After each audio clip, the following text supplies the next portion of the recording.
नौकरी, मजबूरी या शौक, सीधी सादी सी रोली की शादी सिड से तय होती है।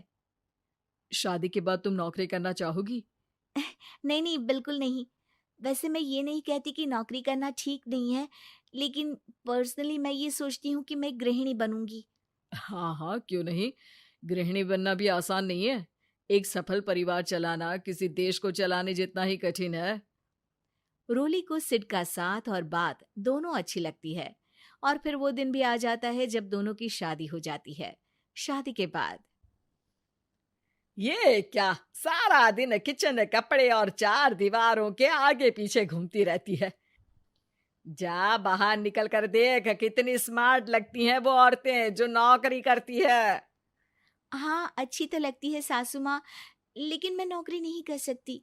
मेरा मन घर के कामों में ही लगता है। अरे मेरी बेटी तो कमाती है, अपने को फिट भी रखती है और सास को भी खूब शॉपिंग करवाती है। अच्छी बात है ना सासू माँ। मैं तो जो है उसी में संतोष मान लेती हूँ। बरकत होनी होगी तो इसी में भी हो जाएगी। ये बोलकर रोली चली जाती है। एक दिन सास की सहेली घर आती है, जहाँ रोली उन्हें चाय के साथ कई तरह के पकवान बनाकर खिलाती है। अरे वाह, तेरी बहू तो बहुत गुणी है। कितना सब बनाकर ले आई। मेरी वाली तो ऑफिस से आकर 2 रोटी ही सेक दे तो समझो एहसान कर दिया। अरे ऐसा ना बोल। तेरे घर में 2 कार, 4 मंजिला मकान, और तेरे लिए जो वो अपने पैसे से साड़ी लाती है वो भी तो कितनी कीमती होती है। अरे मेरी वाली तो बस सारा दिन इन्हीं 2 कमरों को ताजमहल बनाने में लगी रहती है। सहेली चली जाती है। कुछ समय बाद रोली को एक सुंदर सी बेटी होती है। अरे क्या सारा दिन उस बच्चे में लगी रहती है। माँ, मुझे ना 1 मिनट भी छोड़ने का मन नहीं करता। देखिए ना, कितनी प्यारी है। मैं ना इस हर पल को एंजॉय करना चाहती हूँ। अरे हाँ हाँ, हमने भी बच्चे पाले हैं, हम भी जानते हैं कि कितने प्यारे होते हैं, और अपने बच्चे को बढ़ता हुआ देखना कितना अच्छा लगता है। लेकिन एक दिन अचानक और रोली, एक बहुत बड़ी घटना हो गई। एक शॉर्ट सर्किट से पूरी दुकान जल गई। ओह, अब अब क्या कुछ समझ में नहीं आ रहा कि कैसे घर चलेगा।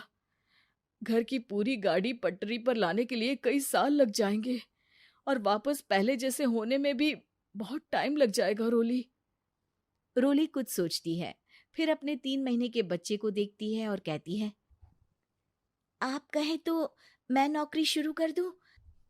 माँ मुन्नी को देख लेगी, फिर शाम को तो मैं घर आ ही जाऊंगी। सिड कुछ कहता उससे पहले ही उसकी सास वहां आ जाती है। अरे हाँ हाँ, अब भी तुझे नौकरी करने के लिए पूछना होगा। अरे घर पर इतनी बड़ी विपदा आ गई है, तू है कि बच्चे का मुंह देख रही है। अरे क्या मुझ पर भरोसा नहीं है? अरे नहीं नहीं माँ जी, ऐसा क्यों बोल रही हैं आप? फिर क्या था, सिड से पूछकर 3 महीने की बच्ची को रोली सास के पास छोड़कर चली जाती है। शाम को ऑफिस से आने पर अरे सारा दिन इसने तो चैन नहीं लेने दिया, बस गोदी में ले लेकर घूमती रही। हाथ दर्द हो रहा है। बहू को बहुत गिल्ट फील होता है, लेकिन जब वो घर की हालत देखती है तो चुप रह जाती है। ऑफिस में सहेली कहती है, अरे रोली, तेरी तो बच्ची छोटी है ना, कैसे मैनेज करती है? कैसे मतलब? घर पर रहती है वो अपनी दादी के साथ। ओ यार, कितनी अच्छी है तेरी सास। मेरी सास को जब पता चला कि मैं नौकरी ज्वाइन करने की सोच रही हूँ, वो तो सीधे अमेरिका चली गई मेरी ननद के पास। अच्छा, फिर तू कैसे मैनेज करती है? अरे मैंने तो फुल टाइम मेड रख ली है। ओहो, वो तो बड़ी महंगी होगी ना? हाँ यार, लेकिन कमाई भी तो हो रही है ना। यार, मैं तो कभी अपना बच्चा इनके मम्मी पापा के पास ना छोड़ू। प्यार दुलार में खराब कर देते हैं ये दादा दादी बच्चे को।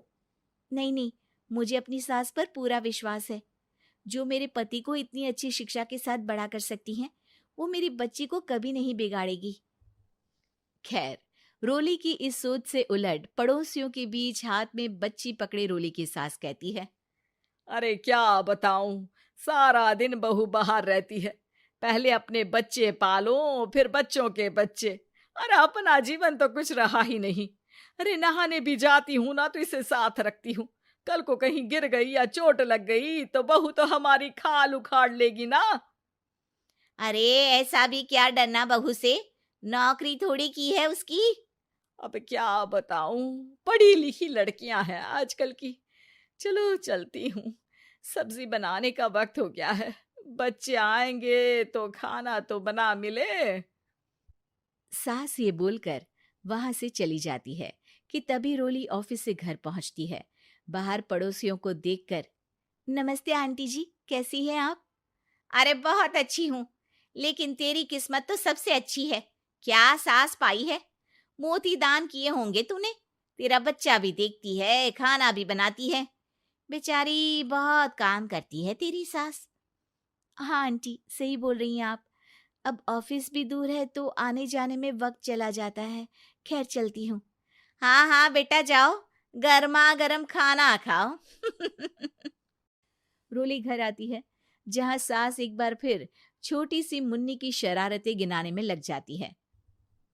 अरे आज तो इसकी वजह से मुझे 2 बार कपड़े बदलने पड़े। बार बार पानी गिरा दे रही थी।